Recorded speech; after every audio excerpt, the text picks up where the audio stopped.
नमस्कार मेरे प्यारे भाइयों यो बहनों। आज मैं लेके आया हूँ कहानी बुद्धि की चतुराई। एक बार एक राजा के दो मंत्रियों में विवाद हो गया। एक कहता कि धन की प्राप्ति व्यापार से होती है, दूसरा कहता व्यापार से नहीं बुद्धि से धन प्राप्त किया जाता है। इस बात पर कई दिनों तक उनका वाद विवाद चलता रहा और एक दिन आपस में हाथापाई हो गई। जाहिर है कि दोनों को दरबार में हाजिर होना पड़ा। राजा को जब उनकी झगड़े का कारण बताया गया तो राजा ने उस मंत्री को अपने पास बुलाया जो व्यापार से धन की प्राप्ति मानता था और बोले, जितना धन तुम्हें चाहिए वह खजाने से ले लो और इस बात को सिद्ध करो कि व्यापार से धन की प्राप्ति होती है। इसके बाद दूसरे की बारी आई। राजा ने पूछा, तुम्हें विश्वास है कि बुद्धि से धन प्राप्त किया जा सकता है? मंत्री ने उत्तर दिया, महाराज, बुद्धि के द्वारा संसार की हर वस्तु को प्राप्त किया जा सकता है, उसके लिए व्यापार ही नहीं। राजा बोला, ठीक है, और उसे कुछ ना देकर बिना वेतन अपने अस्तबल में घोड़े की देखभाल का काम सौंप दिया। दोनों मंत्रियों को आदेश हुआ कि 6 महीने के अंदर अपनी बात प्रत्यक्ष कर दिखाएं, वरना दोनों को कड़ी सजा दी जाएगी। जिस मंत्री को खजाने से बहुत सा धन मिला था उसने सारे शहरों में दुकानें खोल दी और अधिक से अधिक पैसा बनाने के चक्कर में दिन रात परेशान रहने लगा, जबकि दूसरा अस्तबल में बैठकर सोचने लगा कि किस तरह से पैसे बनाया जाए। तभी उसे एक तरकीब सूझी। उसने घोड़े की लीद को सूंघना शुरू किया।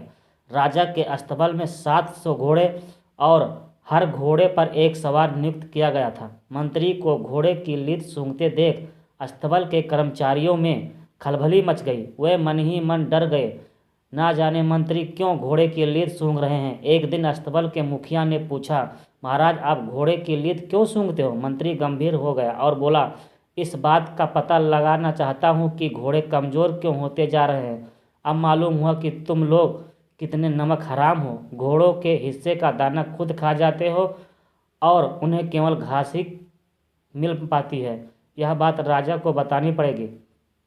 यह सुनकर मुखिया की जान संकट में पड़ गई। सोचा, मंत्री ने यह बात राजा को बता दी तो सबको नौकरी से निकाल दिया जाएगा, साथ ही कठोर दंड भी मिलेगा। उसने सभी सवारों से पैसा इकट्ठे किए और एक खासी रकम मंत्री के हाथ देते हुए प्रार्थना की कि वह इस सब बात की चर्चा महाराज से न करे।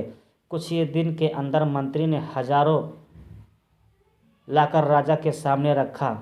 मंत्री का यह कमाल देखकर राजा को आश्चर्य हुआ। राजा ने उसे अस्तबल से हटाकर समुद्र की लहरें गिनने को लगा दिया। अब मंत्री सुबह शाम तक समुद्र के किनारे बैठने लगे, जैसे सचमुच लहरों को गिन रहे हों। एक दिन जहाज़ों के कप्तान ने मंत्री को समुद्र के किनारे बैठ देख लिया। वह मंत्री के पास आया और वह बैठने का कारण पूछा। मंत्री बोले, कई बातें ऐसी हैं जो सबको नहीं बताई जाती। यह समझ लो कि महाराज ने लहरें गिनने का काम मुझे सौंपा है, लेकिन तुम्हारे जहाज़ों के आने और जाने से लहरें टूट जाती हैं और राजा की आज्ञा का पालन नहीं हो पा रहा है।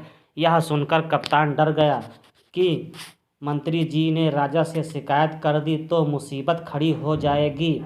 यह सोचकर उसने अपने मल्लाहों से बहुत सा धन इकट्ठा किया और मंत्री के हवाले करते हुए बोला कि महाराज से इस बात का जिक्र ना करें। मंत्री मन ही मन बहुत प्रसन्न हुआ।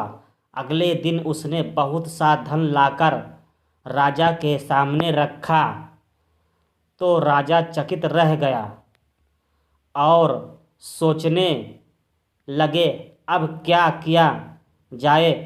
उससे कहीं ऐसी जगह फिट करना चाहिए जहाँ थोड़ा भी आदमी ना हो।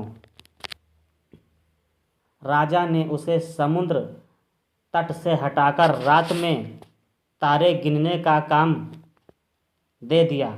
अब तो रोज ही मंत्री महोदय शाम के वक्त घर से निकल पड़ते और रात भर आसमान में आंखें गाड़कर बस्ती में घूमने लगे। अचानक एक रात मंत्री जी उस बस्ती में पहुँचे जहाँ नगर के धनी व्यक्ति ऊंची हवेलियाँ बनाकर रहते थे।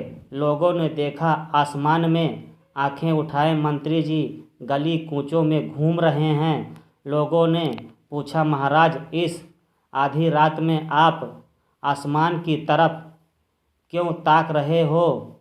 मंत्री की आंखों में आंसू भर आए। वे बोले, आसमान